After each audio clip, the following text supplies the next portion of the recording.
මනුස්ස ජීවිතයකට ලේසියෙන් එන්න බෑ. කිච්චෝ මනුස්ස පටිලාභෝ මනුස්සයෙක් බවට පත් වෙන්නේ ගොඩාක් දුර්ලභව. මේ ධර්මාසනේ වාඩි වෙලා ඉන්න මම සංසාර ගමනේ ගොඩාක් පින් කරන්න ඇති. ඒ හින්දා මම මනුස්සයෙක් වුණා. මේ ධර්මශාලාවේ පිරි බණ අහන ඔයාලා සසරේ ගොඩාක් පින් කරන්න ඇති.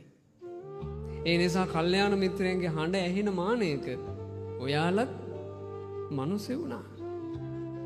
හැබැයි අපිට හැම තප්පරයකම හැම නිමේෂයකම හැම මොහොතකම මේ මනුස්ස ජීවිතයට අපිව ඔසවපු පින ගෙවි ගෙවි යනවා. මේක ගෙවි ගෙවි යනවා අවසන් වෙවි යනවා කියන එක මොකද්ද අවාසනාවක් නිසා අපිට දැනෙන්නේ. අපිට කල්පනාවක් නෑ. නාකි වෙන මිනිස්සු දිහා බල බල අපි ඔහේ ඉන්නවා. අපිට දැනෙන්නේ ජීවිතය ගෙවෙනවා කියලා. නිරෝගී මිනිස්සු ලෙඩ වෙනවා බල බල අපි ඔහේ ඉන්නවා. අපේ හදවත් ඇතුළට දැනෙන්නේ මේ මිනිස්සු ලෙඩ වෙන්නේ නිරෝගීකම් නැති වෙලා යන්නේ මේ මිනිස්සුගේ ජීවිතය ගෙවෙනව නේද? ආදරය කරපු ප්‍රියාය එක්කෙනා ගැලවෙන දුක්ඛිත කතන්දර ගොන්නක් නැද්ද? අපේ ජීවිතේ ඉස්සරහට යනවා. අපිට දැනෙන්නේ මට මගේ ජීවිතේ මොහොතක් නැති වෙවි යනවා නේද? මිනිසුන්ගේ මලගෙවල් මේ ජීවිතය ඇතුලේ කොච්චර මුණ ගැහිලාද? පාරේ තොටේ යනකොට මිය ගියපු මිනිස්සු සම්බන්ධයෙන් සටහන් කොච්චර ඔය ඇස්වල ඔයාලා සිතුවම් වගේ දකින්න නැද්ද?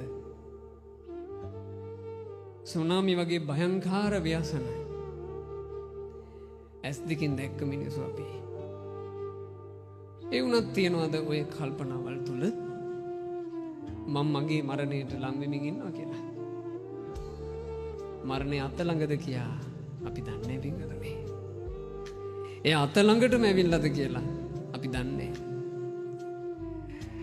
ජීවිතේ අවබෝධ කරපු මහා රහතුන් ජීවිතය ගැනම කිව්වා. මේ ජීවිතයට ජරා මරණ පැමිණෙන්නේ මහා ගිනි කඳු වගේ. එයට එරෙහිව හටන් කරන්න බලයක් නැහැ. එයට එරෙහිව පලා යන්න ජවයකුත් නැහැ. ගත වෙන හැම දවසකින්ම ජීවිතේ කෙටි වෙවි යනවා. ඇවිදිනකොට හිටගෙන ඉන්නකොට වාඩි වෙලා ඉන්නකොට සැතපී ඉන්නකොට මේ කොතැනත් අවසන් මොහොතෙන්න පුළුවන්. ඒ නිසා මේ පමා නොවීමට කාලයයි. අද බණපදේ විදිහට කාවද්ද ගතට කමක් නැහැ හිතේ මේ පමා නොවීමට කාලයයි කියලා.